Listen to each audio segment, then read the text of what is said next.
Perkenalkan, nama saya Wida Handayani, NIM 4304019016 dari Psikologi Islam G, Program Studi Psikologi Islam, Fakultas Dakwah IAIN Salatiga. Video ini dibuat guna memenuhi tugas ujian akhir semester mata kuliah Psikologi Umum 2. Dalam kisah ini, setelah Rasulullah melakukan hijrah ke Madinah, seorang anak laki-laki dengan kecerdasan yang telah dianugerahkan bernama Zaid bin Sabit. Ia ingin senantiasa untuk selalu dekat dengan Rasulullah. Zaid bin Sabit pernah berusaha agar bisa bergabung dengan pasukan kaum muslim. Namun dia tidak diperbolehkan bergabung karena usianya yang masih kecil. Zaid bin Sabit lalu mencari cara lain. Ia akhirnya mendapat sebuah ide brilian. Dia akan menunjukkan pengetahuan luas yang dimiliki dan kecerdasannya kepada Rasulullah SAW.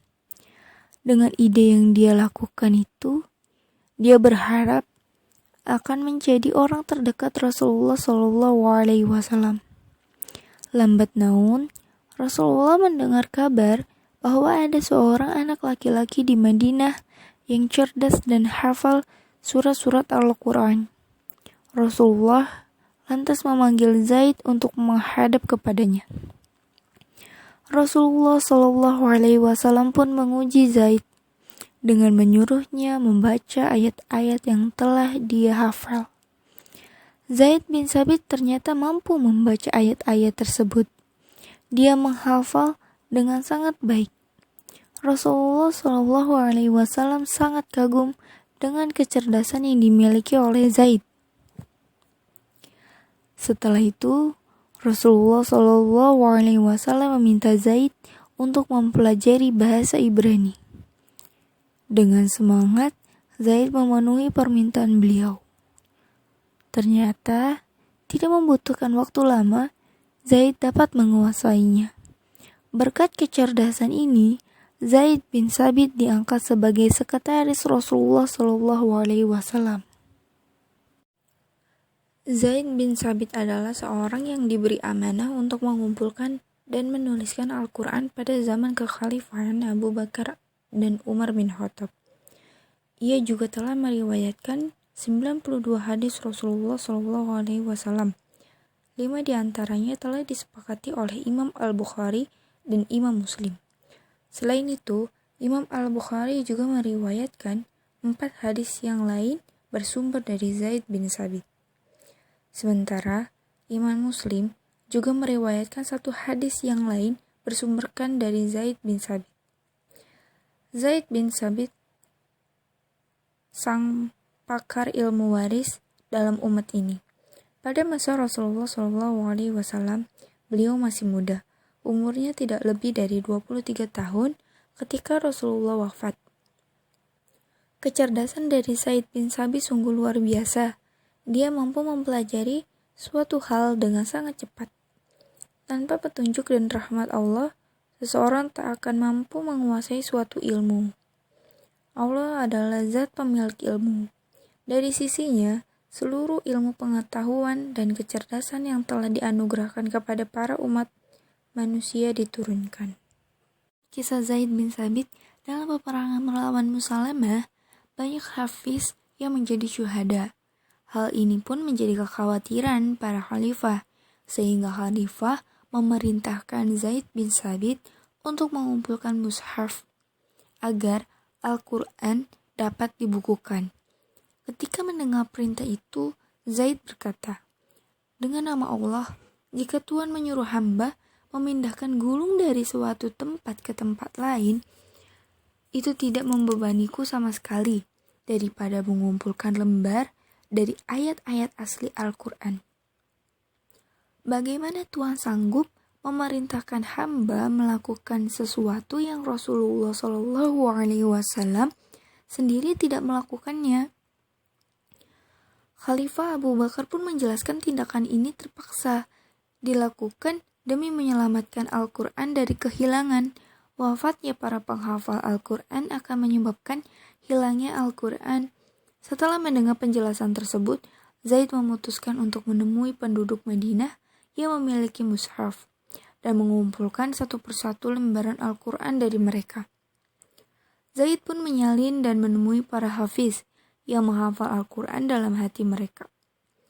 Karena bantuan mereka, maka Zaid bisa mengumpulkan mushaf hingga ayat terakhir. Dan Zaid bin Sabit pun meninggal pada 15 Hijriah 657 Masehi. Namun, ketahuilah, setelah Zaid menyelesaikan tugasnya, maka Zaid menyerahkan hasilnya kepada Abu Bakar. Beliau menyimpan kumpulan ayat Al-Quran itu hingga wafat. Kumpulan ayat Al-Quran itu dipindahkan ke rumah Abu Bakar dan berakhir di tangan Hamzah, putri Umar. Sampai masa pemerintahan dipimpin oleh Utsman, sehingga pada zaman pemerintahan tersebut Al-Quran masih ada sampai sekarang karena jasa para hafiz dan ulama terdahulu. Setelah mengetahui kisah Zaid bin Sabit, kita tahu bahwa beliau telah dianugerahi kecerdasan oleh Allah Subhanahu wa Ta'ala. Karena kecerdasan yang dimiliki tersebut, ia bisa menjadi sekretaris pribadi Rasulullah SAW. Zaid bin Sabit tidak hanya tampil sebagai penerjemah, tetapi ia juga menjadi penulis wahyu.